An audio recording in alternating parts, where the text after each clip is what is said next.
저는 2024년도를 맞이해서 한 가지 바라는 것이 있어요.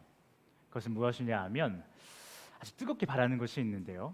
그것은 바로 저를 포함하고 오늘 오프라인과 온라인을 통해서 함께 예배하고 있는 우리 헤이스 패밀리가 하루하루 거듭할수록 믿음이 더욱 성숙해지는 것입니다. 그래서 우리가 성숙하여진 그 믿음 안에서 참된 자유를 누리고 더 나아가 우리를 자유케 하는 그 믿음은 우리들만의 전유물로 여기는 것이 아니라 세상에 전하여 주님을 알지 못하는 사람들이 주님을 알고 또 그렇게 주님을 믿게 되는 역사가 펼쳐지기를 올 한 해 뜨겁게 바라고 있습니다. 여러분 어떠신가요? 올 한 해 여러분의 믿음이 더욱 성숙하여지기를 원하시나요? 또한 구원의 통로로서 그 삶을 감당하시길 원하시나요? 여러분 마음 가운데에 이러한 열망이 가득하길 예수 그리스도의 이름으로 축복합니다. 그래서 저는 오늘 여러분과 함께 우리 기독교 안에서 무척이나 많이 사용되고 있는 이 믿음이라는 주제, 그 단어를 가지고 이 메시지 시간과 더불어 셀모인 시간까지 계속해서 이야기해보고 싶어요. 여러분, 우리는 오늘 이 예배가 시작되고 얼마 지나지 않아서 사도신경이라는 것을 고백했죠. 사도신경이 무엇인가요? 우리 정통 개신교의 신앙을 고백하는 것이죠. 그리고 그 신앙 고백의 첫 마디가 무엇이었나요? 믿사오며 믿사오니. 오늘 우리가 함께 나누고자 하는 주제인 믿음을 우리가 고백했어요. 그렇다면 우리 함께 고민해 볼까요?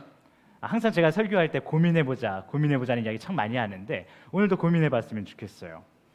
우리가 그토록 자주 고백하는 그 믿음이라는 것에 대해서 우리가 다시 한번 고민해봤으면 좋겠어요. 누군가 여러분에게 이렇게 질문합니다. 너의 믿음이 뭐야? 너의 믿음에 대해서 설명해줘 라고 만약에 누군가 여러분에게 질문한다면 여러분 우리는 뭐라고 이야기할 수 있을까요? 여러분 우리 성도는 나의 믿음에 대해서 질문해오는 이 세상 사람들을 참 반가워해야 하지 않을까요? 우리가 믿음을 가지고 있어서 세상과 구별된 삶을 살아가죠.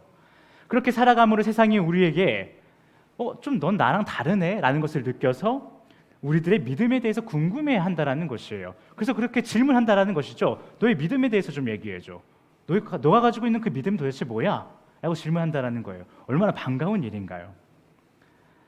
그래서 우리의 다름을 바라보고 세상이 이렇게 질문하는 거죠. 너 뭔가 다른 것 같은데 너의 그 믿음에 대해서 설명해줘. 너의 그 친절함, 세상에서 보는 것과 좀 다른 것 같아. 너의 그 겸손함, 너의 그 헌신, 너의 그 사랑이 보통 사람들한테서 보이지 않는 건데도 넌 참 특별하구나.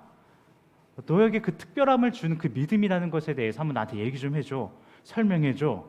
라고 질문한다면 우린 무엇이라고 이야기할 수 있을까요?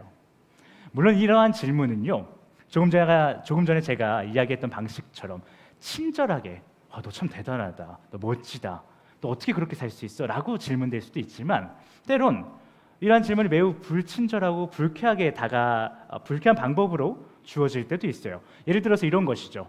우리가 어떤 공동체에서 살아가는데 직장에서 혹은 어떤 모임에 갔을 때 사람들이 이렇게 우리를 대하는 것이죠. 너 뭔데? 넌 뭐가 그렇게 잘났어? 넌 뭐 좀 달라?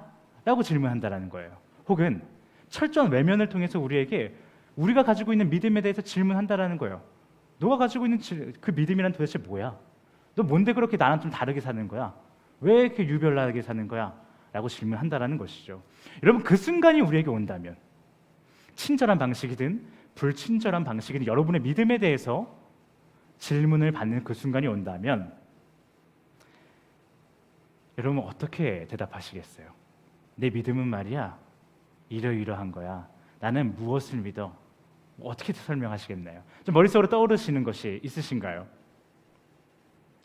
믿음이라는 것이 참 쉬운 주제인 것 같지만 사실 누군가가 우리에게 갑작스럽게 와서 너의 믿음에 대해서 좀 얘기해줘 라고 하면 무척이나 좀 당황스러울 것입니다.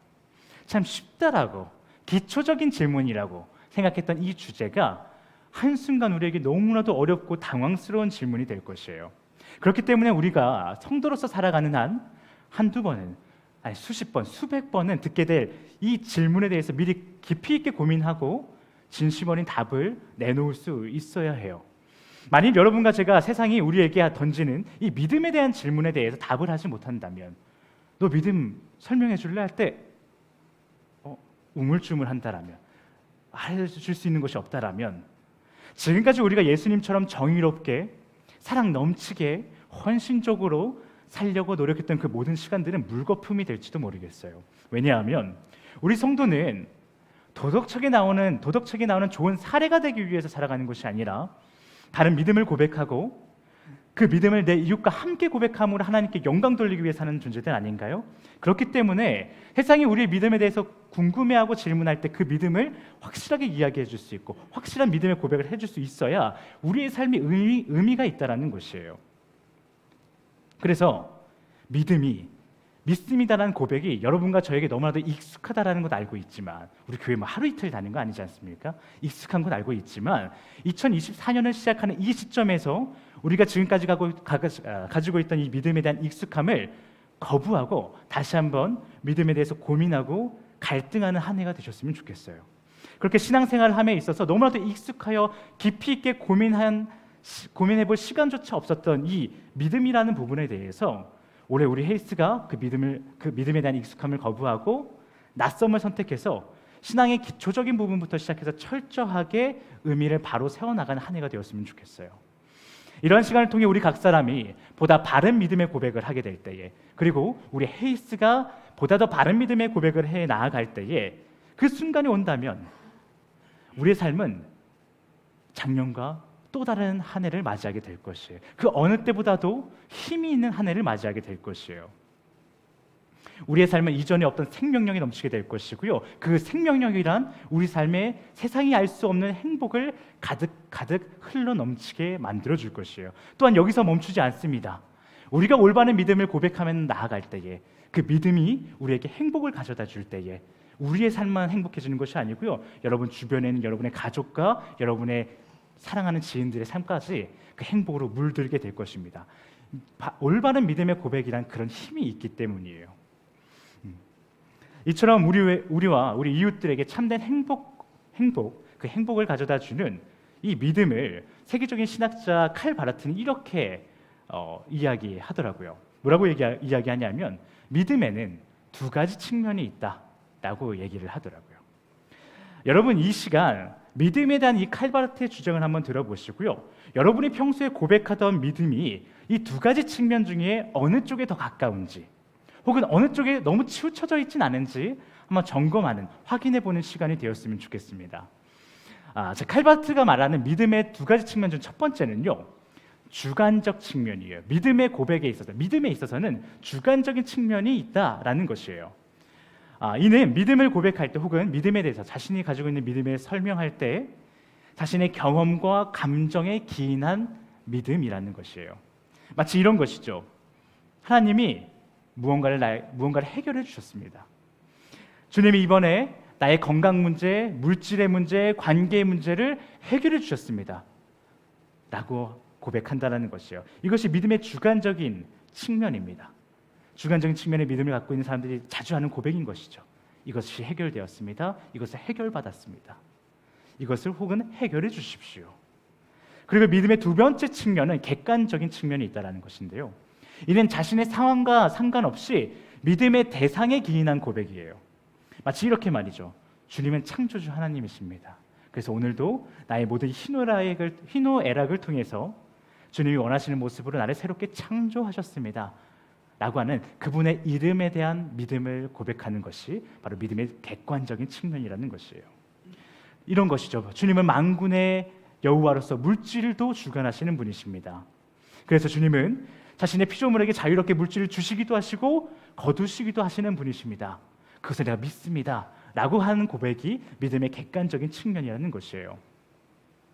만일 여러분께서 조금 전 설명을 들으시고 믿음의 주관적 측면과 객관적 측면에 대해서 각각 바로바로 이해가 되지 않으신다면, 혹은 이해는 됐는데 내가 이 주관적 측면의 믿음을 갖고 있나? 혹은 객관적 측면의 믿음을 더 많이 가지고 있나? 잘 점검이 되지 않으신다면 한번 여러분의 지금까지 최근의 기도 내용들, 여러분이 하나님께서 하셨던 기도 내용들을 떠올려 보시면 도움이 되실 거예요. 여러분과 제가 믿음을 고백할 때 주관적인 측면을 고백하고 있다라면, 대부분 주관적인 측면의 믿음을 고백하고 있다면 우리의 기도 내용 또한 대부분 이런 것일 거예요. 자신의 성공을 비는 기도 제목들인 것이죠. 자신이 현재 가지고 있는 문제와 어려움과 그 바라는 모든 것들을 하나님 좀 해결해 주세요. 이거 좀 들어주세요. 이거 좀 이루어 주세요. 라고 하는 기도 제목들이 대부분이라면 여러분과 저는 믿음의 주관적인 측면이 조금 더 가까운 사람들이라는 것이에요. 물론 성도가 자신의 문제를 하나님 앞에 가지고 와서 도움을 청하는 것은 겸손하고 아름다운 모습이에요. 그러나 기도라고 하는 하나님과의 소통을 오직 자신이 처한 어려움을 해결하기 위한 도구로만 여기는 것은, 그래서 그러한 기도만을 올려드린다라는 것은 그 기도를 올려드리는 자가 기도를 들으시고 응답하시는 하나님을 지나치게 주관적인 측면의 하나님을 향해 주관적인 측면의 믿음을 고백하고 있다라는 것이죠. 그리고 만약에 여러분과 저의 기도 내용이 대부분 객관적인 측면에서 이루어지고 있다면 이런 내용들이 고백되고 있을 것이에요. 하나님, 제가 하나님을 더 알아가기를 원합니다. 하나님, 말씀 가운데 하나님께서 이렇게 명령하고 계시는데 그 명령을 내가 더 순종할 힘을 허락하여 주시옵소서. 심지어 하나님께서 우리에게 명령하신 바가 고난을 당하라는 것이라 할지라도, 세상에서 패배자가 되라고 할지라도, 이를 통해 내가 주를 더 알고 고로 주를 더 확실하게 선포할 수 있다면, 그렇게 보다 더 흔들리지 않는 믿음을 고백할 수 있다면 그것으로 나는 충분합니다, 주님, 이라는 고백이 이루어질 것이라는 거예요. 결국 믿음의 객관적 측면, 즉 우리의 믿음의 대상에 기인한 신앙 고백을 하는 자들은 기도를 통해서 나의 성공을 바라는 것이 아니라 어제보다 오늘 더 주님을 알아가기 위한 기도를 하고 있다라는 것이에요. 여러분 어떠신가요? 그렇다면 여러분이 지금까지 이번 한 주 하나님 앞에 올려드렸던 기도를 한번 떠올려 봤을 때 여러분은 주관적 측면의 믿음을 고백하고 있는 자들인가요? 아니면 객관적인 측면의 믿음을 고백하고 있는 자들인가요? 우리의 믿음의 고백이 대부분 주관적인 고백들로 쌓아 올라진다면 우리의 삶의 대부분은 하나님이 나와 함께 하심을 느끼면서 살아가는 것이 아니라 주님이 나의 문제를 해결해 주셨던 그때를 추억하면서 살아가거나 또 한번 그때처럼 나의 문제를 해결해 주실 그날만을 기다리며 살아가는 사람들이 될 것이에요. 이는 우리의 믿음이 현재가 아닌 과거와 다가올지 말지 모르는 불확실한 미래에 근거하게 된다는 것이죠. 그러한 믿음은 현재 여러분과 제가 당하는 고통과 우울과 희망 없음에 대해서 온전한 힘이 되어주지 못할 것이에요. 그러니 슬픈 일을 당할 때에, 두려운 일을 마주했을 때에 그 슬픔과 두려움이 스쳐가는 것이 되지 않고요, 스쳐가는 바람이 되지 않고 잠시 지나가는 뜨거운 햇볕이 되는 것이 되지 않고 우리 인생을 송두리째 날려버릴 엄청난 무서운 바람으로 다가오고 우리를 말려 죽일 뜨거운 불덩이처럼 계속해서 끊임없이 묵상될 것이에요. 왜냐하면 하나님께서 나와 함께 하신다는 것을 나의 문제 해결로만 바라보는 사람들이기 때문이에요. 그렇기 때문에 지금 나의 문제가 해결되지 않는다라면 왜 그때는 해결됐는데 지금 되지 않을까? 언제 해결될까라는 것만, 과거와 미래에만 계속 집중하고 있고 현재 자신에게 함께하고 계신 하나님을 바라보지 못하는 삶을 살게 된다는 것이죠. 그러나 믿음의 객관적인 측면이, 즉 우리가 믿는 하나님에 대한 확실한 알미, 우리 신앙 고백의 근거가 된다면 이러한 성도의 삶은 잔잔하나 그 수면 아래 강력한 힘을 가진 바다와 같은 신앙을 가지게 될 것이에요. 나의 삶에 물질의 어려움이 있어도, 건강의 어려움이 있어도, 관계의 문제가 있어도 그것이 그 모든 것을 주관하시는 하나님에 대한 믿음을 흔들 수 없다는 것이에요.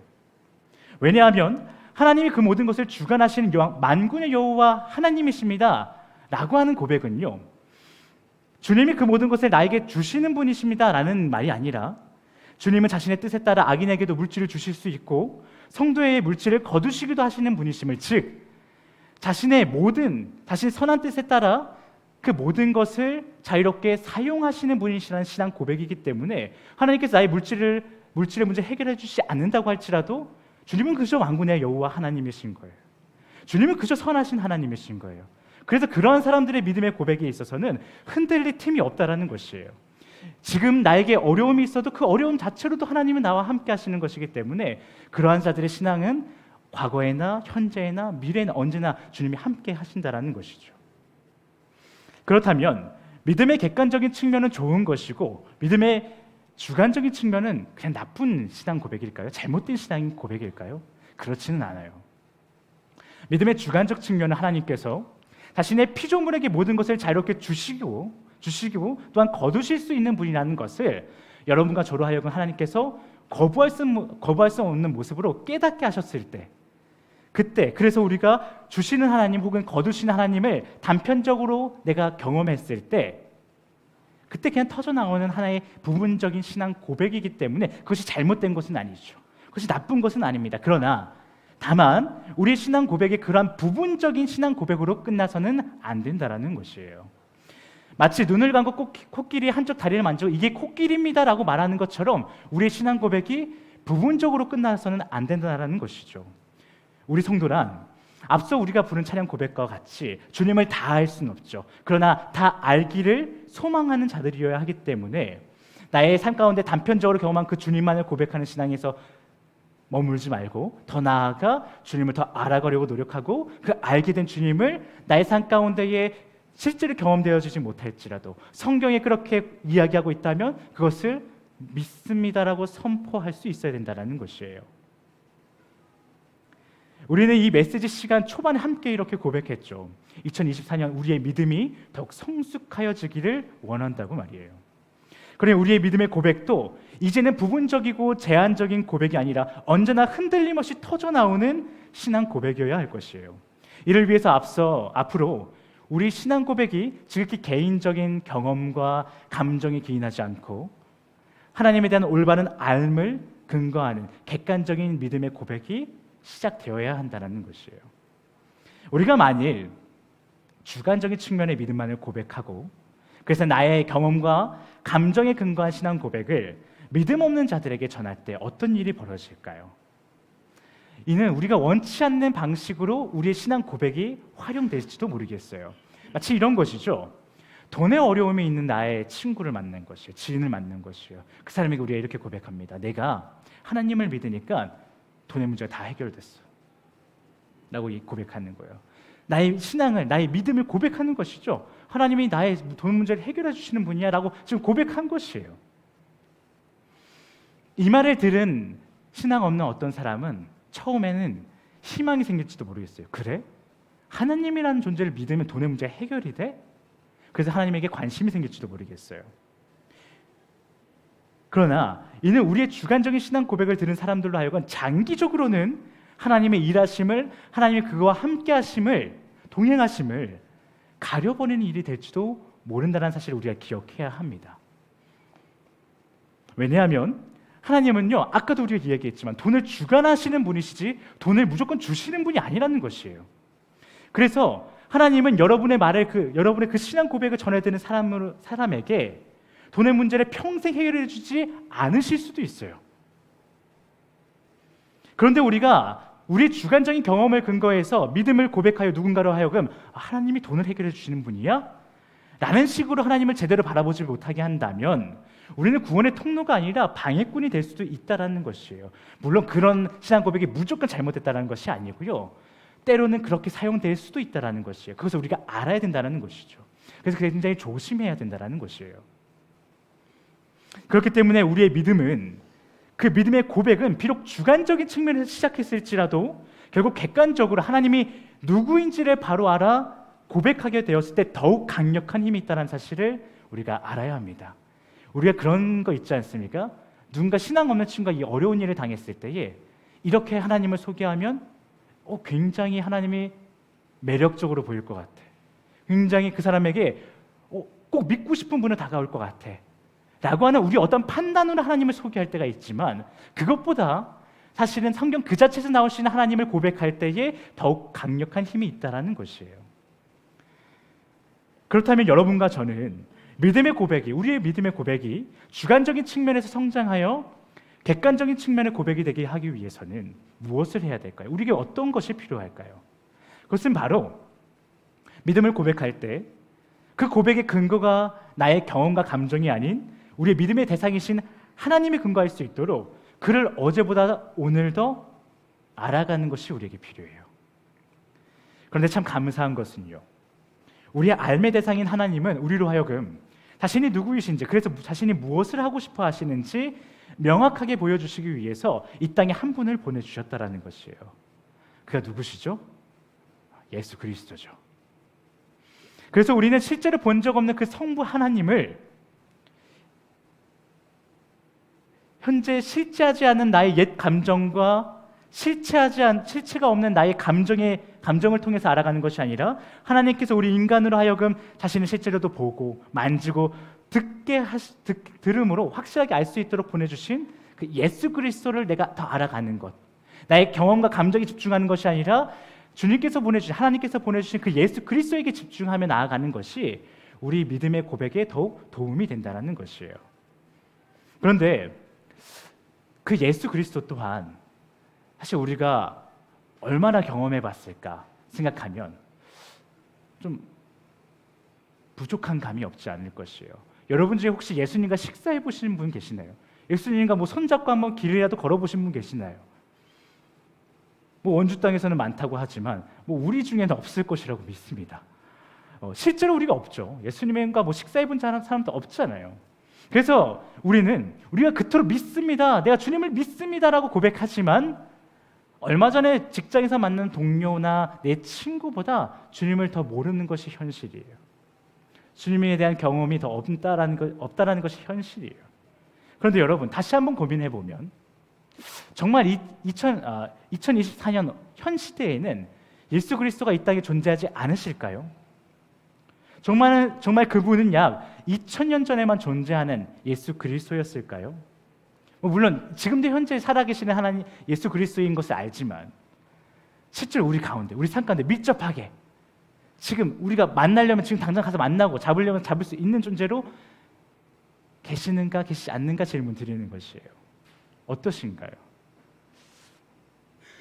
만일 하나님 예수 그리스도께서 이 땅에 2000년 전에만 오셨고 지금도 계시지 않는다면 인간의 한계를 아셔서 자신을 보다 명확하게 알려주시고자 약 2000년 전에 예수 그리스도를 보내주셨던 하나님의 행동을 보았을 때 오늘날 우리 가운데 예수 그리스도가 존재하지 않는다라는 것은 하나님께서 여전히 2000년 전 사람들과 동일한 한계점을 가지고 있을 여러분과 제가 주님을 명확하게 알아갈 수 있는 방법을 허락하지 않으셨다라는 말이 되는 것인데, 우리 인간이 얼마나 의심이 많은데 하나님께서 그 명확한 하나님을 자신을 알아갈 수 있는 방법을 허락하지 않았다는 것은 좀 맞지 않는 것이지 않을까요?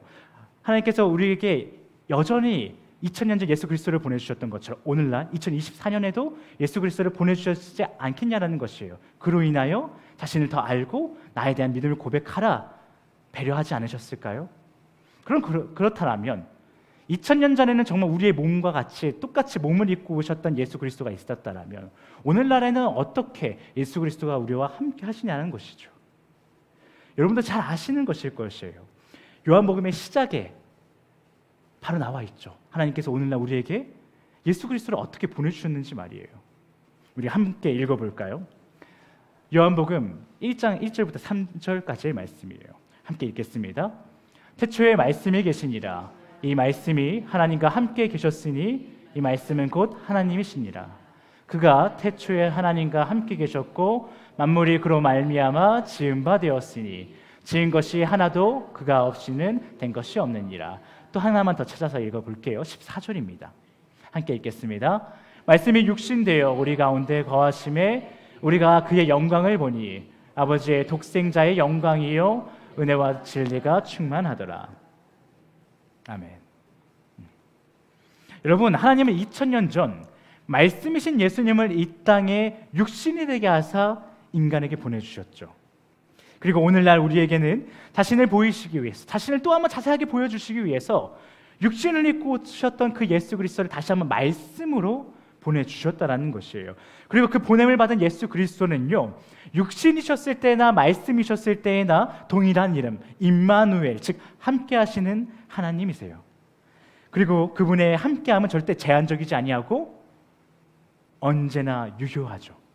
그래서 예수님은 죽음을 이기면서까지 재차 자신의 제자들에게 보이셨고 나타나셨고 오늘날 우리에게는 성경이라는 것을 통해서, 그런 형태를 통해서 언제나 함께하고 언제나 찾을 수 있고 언제나 음미할 수 있는 방법으로 함께 계신다라는 것이에요.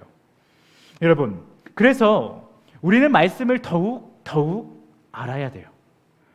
우리가 믿음을 고백하지만, 하나님 내가 믿습니다 라고 고백하지만 우리 손에 성경이 들려있지 않는다라면, 즉 우리가 믿음의 대상에 대해서 제대로 모른 채 자신의 특별한 경험과 감정에 지나치게 기인해서 신앙을 고백하고 있다라면, 이러한 우리의 삶은 언제나 함께 하신 하나님이 아닌 오래전 특별한 경험으로서 함께 하셨던 하나님을 추억하거나 예전에 좋은 경험으로, 좋은 기억으로 함께 하셨던 하나님이 언제 나에게 다시 찾아오실까 불안하게 기다리는 삶이 될 것이에요.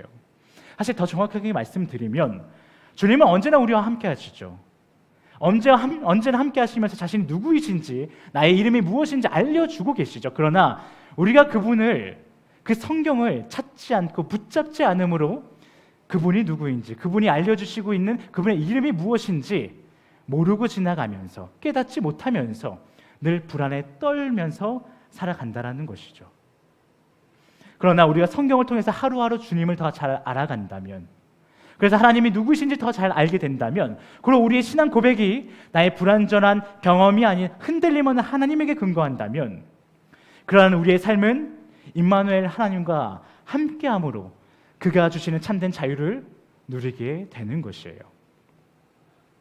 그렇게 우리가 하나님이 누구이신지 진정으로 알게 된다면 돈이 없는 어려움에서 하나님의 이름으로 돈이 생기기만을 기다리는 것이 아니라, 그 돈이 있으면 좋겠지만 주님의 뜻이 아니라면 그 돈이 없어도 됨을 깨닫게 될 것이에요.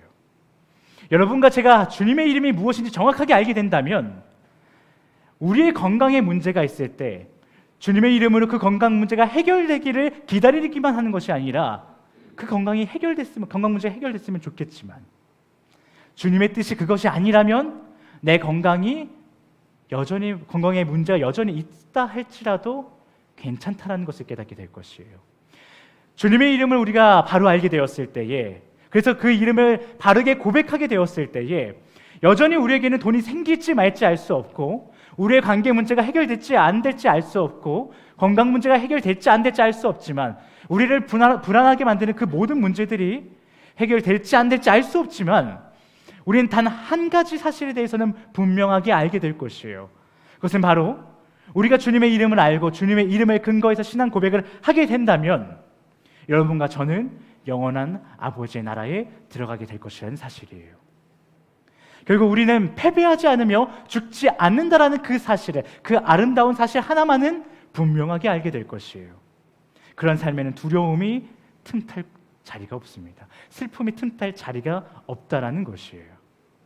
여러분, 우리가 물질이 있으면 좋겠지만 없어 죽게 된다 할지라도 그 죽음 뒤에 우리를 기다리고 있는 것이 영원한 삶이라면, 건강하면 좋겠지만 우리가 건강을 잃어서 죽게 된다 할지라도 그 죽음 뒤에 우리를 기다리고 있는 것이 영원한 삶이라는 것을 깨닫게 된다면, 우리가 모든 것을 가지면 좋겠지만 우리가 모든 것을 그나마 가지고 있는 것마저 다 잃어버리고 죽게 된다 할지라도 그 죽음 뒤에 우리를 기다리고 있는 것이 영원한 삶이라는 것을 여러분과 제가 깨닫는다면, 그 순간 우리는 세상이 절대 이해하지 못하는 완전한 자유를 만끽하는 삶을 살아가게 될 것이에요. 왜냐하면 그때야 비로소 우리는 제한적이지 아니하며 모든 순간 임마누엘 함께 하시는 하나님의 진정한 이름을 깨달은 것이기 때문이에요. 그런 삶은 여러분과 저로 하여금 세상은 절대 알 수 없는 임마누엘 하나님, 우리에게 허다한 피조물 중 하나를 더해 주시는 분이 아니라 영원한 생명을 주시는 하나님과 그의 나라를 증거하는 삶을 살게 할 것이에요.